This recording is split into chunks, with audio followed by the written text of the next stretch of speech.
Queridos amigos, sejam bem-vindos ao canal Videira Espírita. Meu nome é Cristina Brito e este é o programa Projeto 15 Minutos, o Céu e o Inferno. E aqui diariamente nós estudamos por mais ou menos 15 minutos, à exceção dos sábados, o quarto livro da codificação espírita realizada por Allan Kardec, O Céu e o Inferno. Estamos atualmente na segunda e última parte da obra, que fala dos exemplos, espíritos que foram evocados ou se manifestaram espontaneamente, trazendo os seus testemunhos. Hoje, nós estamos no último capítulo, que trata das expiações terrestres, e hoje começamos ontem, hoje é a última parte, de uma história, não é? Hoje é espírito, mas estava encarnado. E então, ele é esse encarnado, o espírito desse encarnado, a sua alma, na verdade, porque quando estamos encarnados, nossos espíritos são almas, alma é o espírito encarnado. Ele é evocado. Né? Kardec pergunta a São Luís se poderia evocar o espírito, ele dá o de acordo, o espírito, a alma do encarnado é evocado. Por quê? Porque esse encarnado, ele tinha um atraso intelectual significativo, e também uma limitação psicomotora significativa. À época, século XIX, essas pessoas eram chamadas de idiotas. Hoje não mais, mas recorrendo aqui à obra só para sabermos o que significa, ok? Até porque ele explica direitinho e nós entendemos sobre o que se trata. Então, ontem vimos a evocação desse menino. Ele é um menino, é um adolescente, não é? Tem 13 anos, tinha, à época, 13 anos. Essa evocação foi feita em 1860.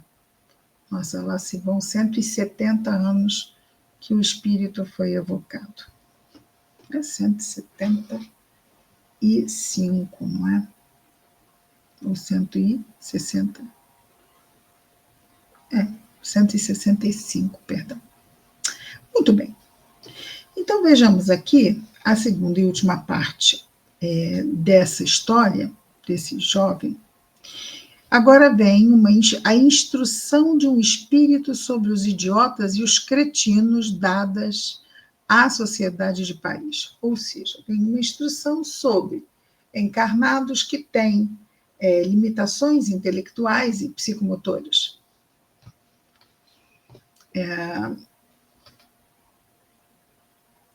Junto, né? Junto. Claro que não apenas... a grande questão é mesmo a limitação intelectual, ok? Claro que sabemos que isso vem pelo quê? Pelas necessidades reencarnatórias. Nós reencarnamos para nossas provas e nossas expiações. Todos nós, então não tem um pior e um melhor. Somos aquela farinha do mesmo saco, ok? Vejamos então o que nos diz o Espírito. O Espírito que vai trazer esta informação é Pierre Joty, pai do médium. Pai do médium, desencarnado, é o Espírito que vai trazer as informações através desse médium, né, que recebeu esse jovem. Que estava encarnado, ok? Foi evocado durante o sono. Vejamos, ele diz, Pierre Joty: os cretinos são seres punidos sobre a terra pelo mau uso que fizeram de poderosas faculdades. Sua alma está aprisionada num corpo cujos órgãos impossibilitados não podem exprimir os seus pensamentos. Esse mutismo moral e físico é uma das mais cruéis punições terrestres. Expiações, não é? Frequentemente, essa expiação é escolhida pelos espíritos arrependidos que querem resgatar as suas faltas nesse campo, não é? Dos excessos cometidos pelo mau uso de suas faculdades. Essa prova não é estéril, ou seja, ela não é inútil. Às vezes pensa, mas a pessoa não tem consciência, não consegue se expressar, isso vale de quê? Então está dizendo, isso não é inútil, até muito pelo contrário, não é?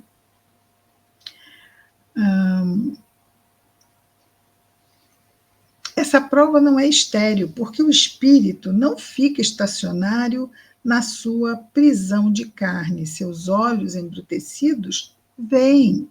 Esse cérebro deprimido concebe, mas nada pode traduzir, nem pela palavra, nem pelo olhar, e, salvo o movimento, estão moralmente no estado de letárgicos ou catalépticos, que as pessoas ficam paradas, sem poder se mexer.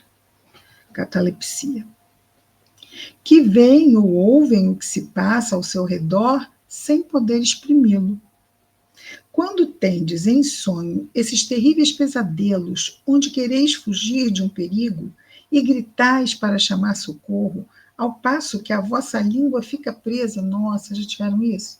A gente quer gritar e não sai som, que angústia.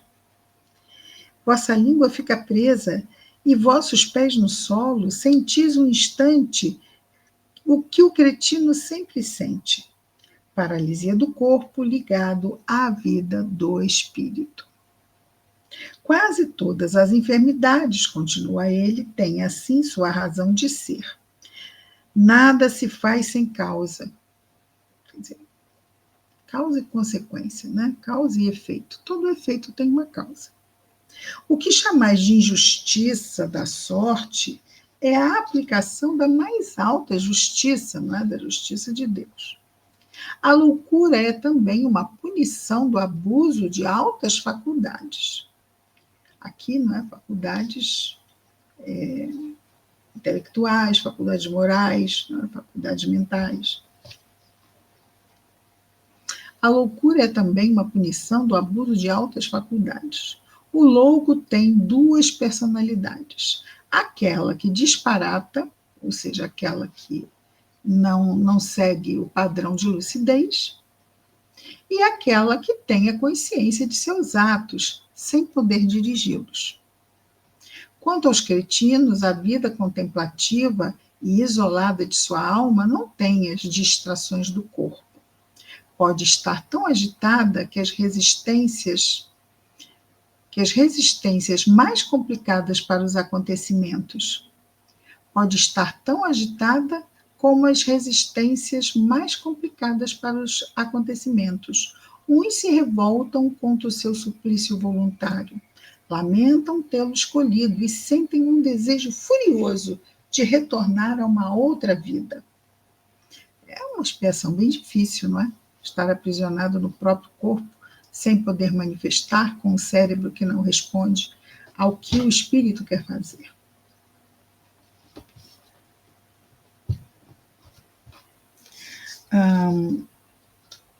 Essa mesa está bem apoiada. A Tinha está deitada embaixo da mesa, não queremos que ela caia, né? Então ele continua.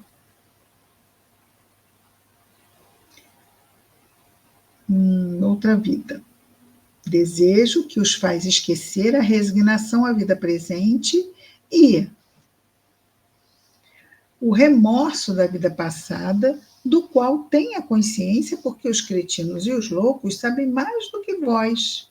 E sob a sua impossibilidade física esconde-se uma força moral da qual não tendes nenhuma ideia. Então, eles trazem o sentimento muito acendido, não é? Do mal que praticaram, do erro, mas muitos, como ele diz aqui, não é? Se arrependem de terem escolhido uma expiação tão dura, mas se foi permitida pela espiritualidade, é porque era importante e porque foi preparado para enfrentar esta adversidade. Mas todos nós, diante das nossas expiações, precisamos orar, precisamos nos instruir, sabendo que tudo passa e que esta, seja qual for a expiação que estejamos a passar, tem o intuito de nos trazer bem-estar à consciência, né? Nos aliviar a alma, seja do que tiver acontecido no nosso passado. Por quê? Porque o Pai Celestial nos ama, então tudo que Ele nos oferece como experiência é importante para o nosso crescimento, não é? Para o nosso aprendizado. Continua.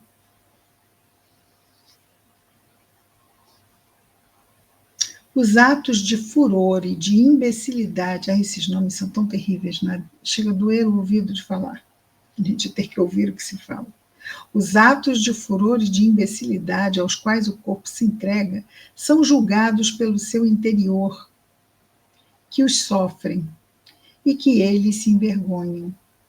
Então, tudo aquilo que eles promovem em termos de comportamento, o espírito se ressente, não é? Não tem controle do corpo que está doente, né? Está limitado. Então, os atos de furor e de imbecilidade aos quais seu corpo se entrega são julgados pelo seu interior, que os sofrem e que deles se envergonham. Assim, zombar deles, injuriá-los, maltratá-los mesmo como fazem algumas vezes algumas pessoas, é aumentar seus sofrimentos, porque é fazê-los sentir mais duramente sua fraqueza e sua abjeção, e se o pudessem, acusariam de covardes aqueles que agem desse modo, porque sabem que a sua vítima, pessoa que está com tanta limitação, não pode defender-se. Quantas pessoas sofrem os mais diversos tipos de abuso porque não podem se defender? Não é?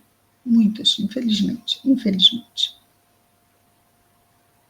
O cretinismo não é uma lei de Deus, e a ciência pode fazê-lo desaparecer, porque é o resultado material da ignorância, da miséria e da imoralidade.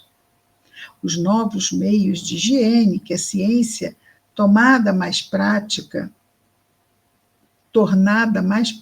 colocou à disposição de todos, tendem a destruí-lo, sendo o progresso a condição expressa da humanidade, as provas impostas modificar-se-ão e seguirão a marcha dos séculos. Tornar-se-ão todas morais, e quando a vossa terra, jovem ainda, houver cumprido todas as fases da sua existência, tornar-se-á uma morada de felicidade, como os outros planetas mais avançados. Então, se isso acontece, é porque ainda estamos atrasados, mas na medida em que nos avançamos, essas mazelas que acontecem vão deixar de acontecer. E também, ali nós vamos ver, né? 165 anos, o quanto a medicina, até mesmo a medicina na área da psiquiatria avançou.